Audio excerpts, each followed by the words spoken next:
So when you make a decision, you're not doing it just so, gee, I want to fit in that bathing suit come June. Or I want to be a Sunday size by the time my niece gets married. Or when I make it to the class reunion. Or whatever I do. It's not a short-term kind of thing, it's a long-term thing, a very long-term, okay? We've got some people who've been involved in it a very long time, okay? And you need to have the guts to kind of take care of your gut, okay? Courage to kind of stick with it, because it's not always easy, okay? Not always easy to make a decision, not always easy recovering, not always easy kind of sticking with it. Most people make it through the surgery all right. That's sort of the easy part in a way. The hard part is week after week, month after month, year after year, sticking with it, okay? That's where you need to kind of have a plan there. Part of the plan is making sure you have some kind of support group. Support group here. Support group with your family. Support group with your spouse, okay? Now, I may speak of marriage and family. When I speak of marriage, that applies to anybody that's in a committed relationship. I may speak of husbands and wives, and the people may not be actually married, but they're still the same relationship, okay? Now, the effect that a big decision like this has on the marriage can be good or bad or in between. It depends on what the marriage was like before they had the massive weight loss. Whatever happens depends on what it was like before. It's analogous, for example, to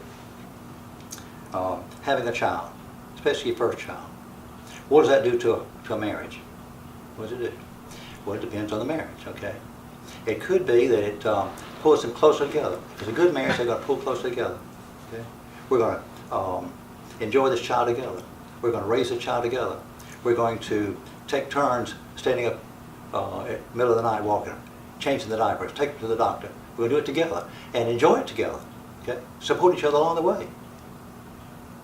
Okay? In a bad marriage, no, start pulling them apart. It's going to be a major stressor, major. And it's going to pull them apart. It's going to start leading to arguments about, oh, whose turn is it to change the diaper? Or get up in the middle of the night? Or how much you're spending on the baby? Or how come you're taking them to your parents and not to mine? Things come up. You don't think they will, but they will. So that is, get a good marriage. Work on it before the baby if you can. If you have to work on it after the baby gets there, do that anyway, but preferably before that. Okay? And just like some new person coming into this life, somebody leaving the life, somebody dies in the family, same sort of thing. What does the family do then? What effects have on the family? Well, it can pull them together, support each other, agree real quickly on what the funeral arrangement is going to be, what the will's going to be like, what's the estate going to be like. But in bad marriages, bad families, no, a death can just kind of pull them further apart. There's an argument. Y'all maybe experienced some of that. They argue about what the funeral arrangement is going to be. How's Daddy going to be dressed in the coffin? How's he going to be dressed? What happens with the money, with the will? Who gets Dad's shotgun? Who gets Mother's teacup? Arguments going, you think they're small, but they become big, okay? And they can pull you apart. So keep your family going together. Work on your family. Keep your family together. That way you handle that. Same sort of thing with a major change in terms of your health.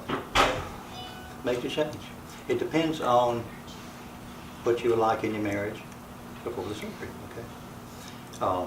In a good marriage, you start supporting each other. You brag on each other. You look for things to kind of enjoy that you didn't do before. You rejoice in these new kind of self-perceptions, the opinion you have of yourself, new things you can do you couldn't do before. Okay? So it can have the same kind of thing. It can pull a marriage apart. And one way it can pull it apart is, suppose you get, I'll give an example to some of y'all, maybe along the way.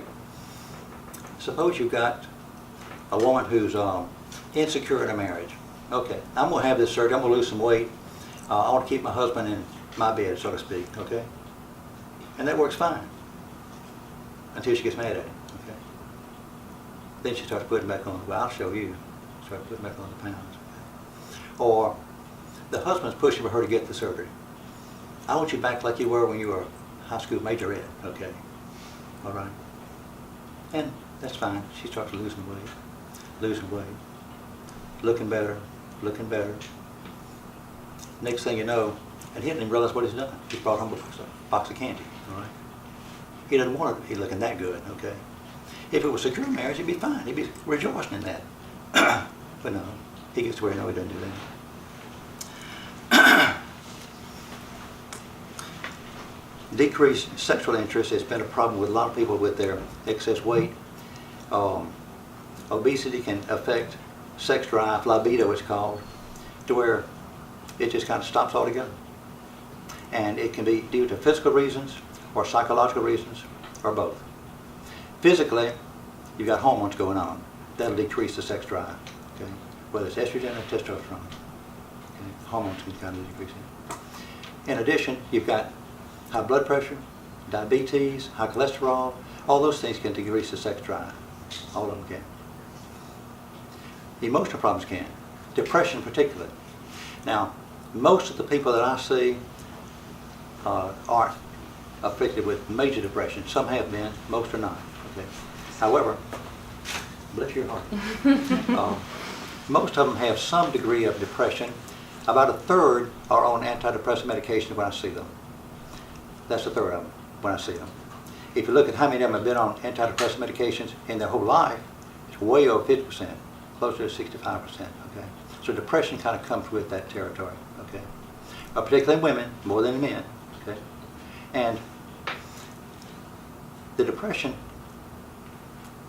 produces the decrease in libido. Now, other emotions don't necessarily do that. Anxiety, for example, doesn't necessarily decrease the libido. You can be real nervous, but still have an active sex drive, okay? Anger doesn't do it. In fact, anger can even increase your sex drive, okay? Jealousy, the same way, okay? So, but depression's different. It will lower that sex drive, okay? Now, the good news is, start losing some weight, okay? What happens, okay? Things flip, okay? Start feeling better and better about yourself, okay? You feel, okay, I'm just doing good now, okay? I can feel my sexual energy coming back, and I'm not so embarrassed about my body anymore.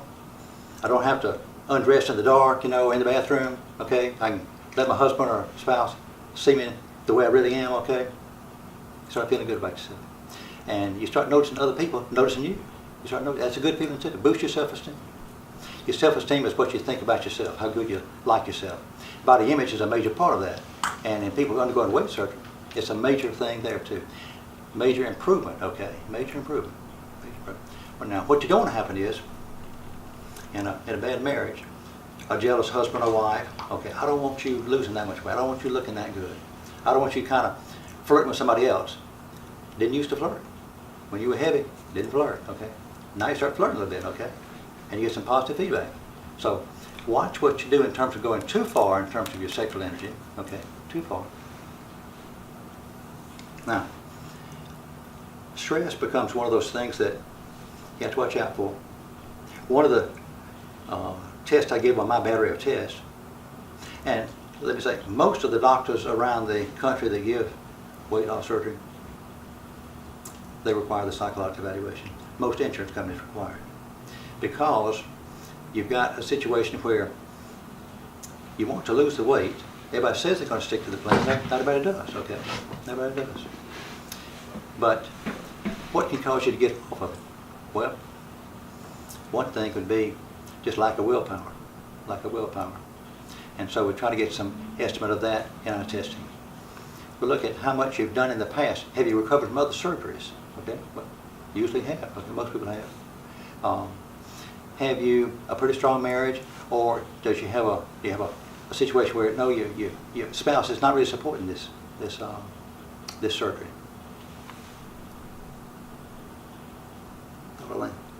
Something landed on my head. Come on.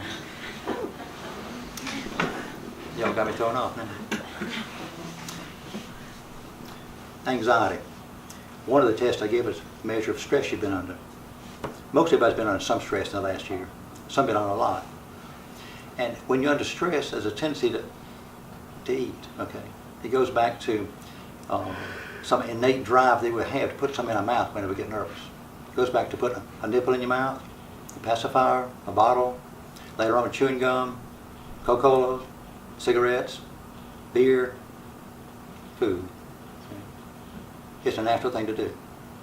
somebody comes to your house, you want to make them feel good, what do? You offer them something, a drink, a cup of coffee, Coke, give them something to drink, okay? Make them feel relaxed. That's what you do. Somebody gets real nervous, what do they do? Bite the fingernails, okay? It goes to the mouth. Your hands go to the mouth, okay? It's a natural kind of thing. And food would be okay had you not already kind of blown that resource, okay? Now, you can't just stop eating. If you have an alcohol problem, you say, I want to stop drinking altogether. Or drugs, I want to stop altogether. Or cigarettes, I want to stop altogether. You can't do that with food. You have to keep on eating food, okay? But you have to be very careful about what you eat. You have to be well educated about what you're supposed to do. What you're supposed to eat, not eat. How often you eat. And Lorraine and I were talking earlier, the key to losing weight has never been to eat fewer meals. Always eat more meals, but very, very small meals. Nutritious snacks, really, okay?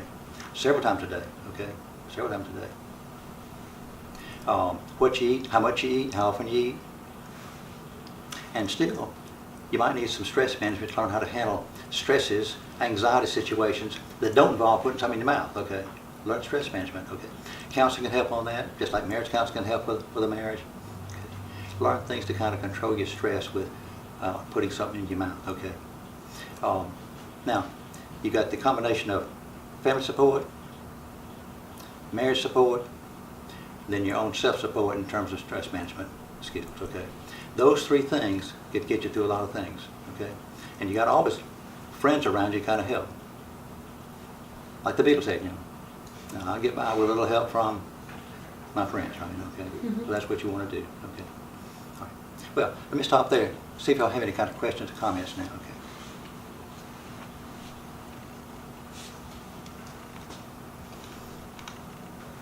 Lorraine, you said they might talk.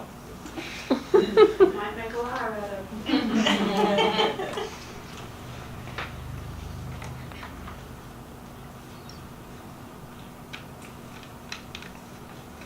How about getting the willpower back if you've slacked off from your eating habits? Say again, ma'am?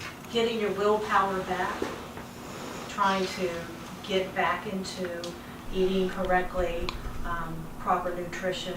You maintained it so long and then you dip. So how about pulling yourself out? Kind of how do you backsliding in something? Okay, yeah. okay. Well, that happens to a lot of people. May even happen with most people. Most, I would say, at least 50% backslide some during the first 2 years. Maybe not very much, but some, okay. At about 5 years, most everybody has backslid some, okay. What you want to do is catch yourself before it gets any further than what it is, okay. Like they say in alcohol treatment, if you fall off the wagon, get back on that wagon.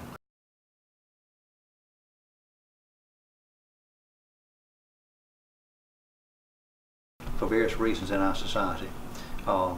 We teach our women to be depressed and nervous. We teach our men to be angry. You got to watch out. That's phenomenon in the South. Okay, it just happens. Okay, so you have to work harder on kind of knocking out some of those stress things through mutual support groups, things you do on your own in terms of exercise, meditation. Meditation can involve deep breathing exercises, prayer, yoga exercises, a lot of kind of things you can do with deep breathing. Okay, doesn't cost anything. Do it by yourself and do it 10 times a day. Okay, you don't have to have a therapist. Okay, no side effects. Okay, so meditation is real good. Okay. Religion. Now, I don't necessarily push religion on people, but I do stress that spirituality is a part of growing up, part of being well-rounded. Okay, you're more than one thing. You're a physical person, an emotional person, a mental person, and a spiritual person. You have to have something going in each of those 4 areas. In times of acute stress, you don't want to increase even the number of things you have going in those areas. So, spirituality, which could be honing up your sense of what's right and wrong in the world, doing your part to kind of make it a better world, appreciating beauty, that sort of thing. Okay. So, meditation, including some spirituality, I think is good too. Okay. If you'll think about what he's saying, when people typically get depressed, we want to stay home, we want to stay to ourselves, we don't want to engage, and that's just the opposite of what you should do, because if you are around other people, and you're going to talk to them if you're around them, especially if you're a woman, because we love to talk through our problems. And if you get outside, enjoy nature, enjoy exercise outside, you don't realize what it's doing not only physically, but it does help you mentally, and it helps with depression. So it's being able to recognize it and realize that you need to make that change and to do something different. We have our closed online support group now. I don't know if everybody is in that. People sometimes will message me privately if they don't want to talk in the group, then that's fine. But sometimes, you know, sometimes I post something and I don't know if it's the right thing to post or not until I get feedback from somebody and they'll say, that's what I needed today. So you don't ever know, because everybody in the group's never going to be in the same place at the same time, and they're not going to all need the same thing. So you may see something and you scroll past it and think that was silly, but to somebody else that might be what they needed. So, you know, if you find something that you think would resonate with somebody else, feel free to put it in that group. It's not my group, it's you guys' group. So if you think something would help somebody else or it helped you, put it on there. Like Lorraine says about getting out of the house. If you get into a depressed mood, don't make the mistake that a lot of depressed people make, which is waiting until they feel they're in the mood before they do something. You might be waiting a long time. Push yourself a little bit. Get out of the house. Getting out of the house does several things. First of all, it makes you moving around. You're more likely to kind of fix up your hair and dress up a little bit. Okay, you're more likely to have a smile. Okay, you're more likely to kind of talk to somebody than if you can stay at home. Okay, and you may have talked to several people before one of them kind of seems friendly back. Okay, one of the expressions I use: you have to knock on 10 doors before maybe 3 of them open. And of those 3, only one's going to invite you in. But nobody's going to invite you in if you don't knock on some doors. See what I mean? You got to do your part to kind of get out there. So don't just sit at home, you know, feeling sorry for yourself and that sort of thing, and eating maybe. All right, get out of the house. Okay, that does more than you think it's going to do. I did the exact opposite about a year ago. In September, I had a nasty breakup, and that was after I felt better, and I met a really great guy. And it was out of nowhere. I lost about 20 pounds, and I got to a pretty unhealthy size. And I didn't eat, and I did do that. I stayed in the house. I stayed in bed. It was awful. But what you're saying, I actually did. Like, I went out and talked to people. I got dressed up, and I did things. It was hard. I didn't want to do anything. I didn't want to work out, and I exercise every single day. I live for exercise, but it was a terrible feeling. But I went the opposite direction. I wasn't eating. I didn't want anything. I mean, I'd have like 2 protein shakes a day, and that was it. I was in bed. So could it go the opposite way too? Depression can affect both appetite and sleep in either direction. Oh, there was no sleep. Some people just eat. Depressed people eat all the time. Others know they lose weight because they're not eating. And I was exhausted. I stayed tired, knowing I needed to sleep. And when I'd sleep, it was like my brain was moving while I was sleeping. It was a terrible feeling. Yeah. I mean, I ended up on medication for a short time. I'll just share that. But it did go away eventually, and I'm very happy now. Well, you helped make it go away, I think. And it can affect sleep too.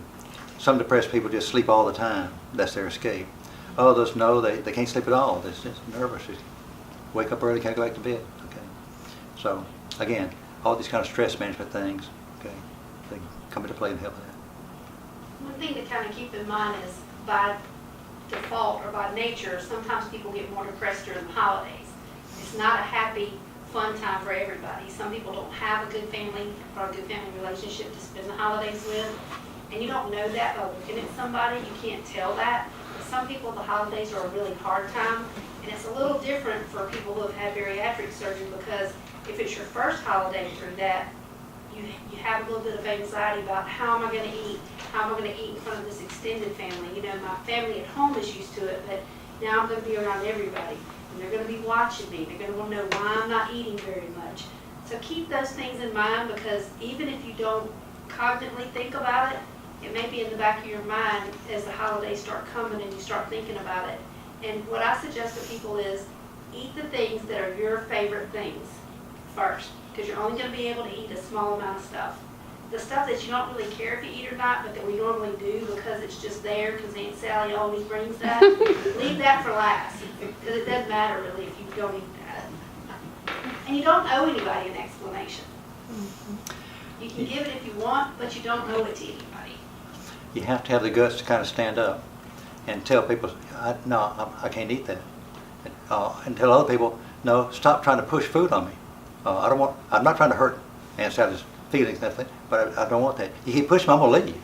You have to kind of have the courage to kind of, look out for yourself, The guts to protect your own gut, okay?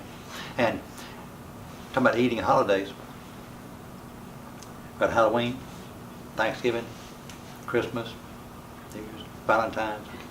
We enter into a season now where it's going to be real tempting to kind of indulge, all right? Be careful. Be prepared ahead of time, okay? Have a plan ahead of time, what you're going to do, how you're going to answer some questions, okay? Right. And some people just get depressed during the holidays. Part of it's holiday depression, part of it's what's called seasonal affective disorder. During the dark time of the year, doesn't affect us so much here, but two of my kids lived in Alaska for a while, it affected them some. If you just have darkness all the time, it's hard to kind of get out and enjoy yourself on outdoor kind of things, and you just kind of feel like you want to stay inside, watch movies, do something else, okay? Just get outside, get a little bit of sunshine, get some fresh air, get outside the house, okay? Part of the holiday depression is seeing other people have fun, and you're thinking, they have more fun than I am, okay? What I call the comparison trap. Don't compare yourself to other people, okay? You don't know what's going on in their family. Enjoy yourself. Have a good holiday yourself, okay? Don't compare yourself with other people. Don't compare yourself with other Christmases, okay? Gee, grandmother's not here this Christmas. It's sad. Or when I was a kid, we did this, and this. We don't do that anymore. Don't compare yourself with other Christmases or with other people. Live your own life, okay? Make it pleasant, okay?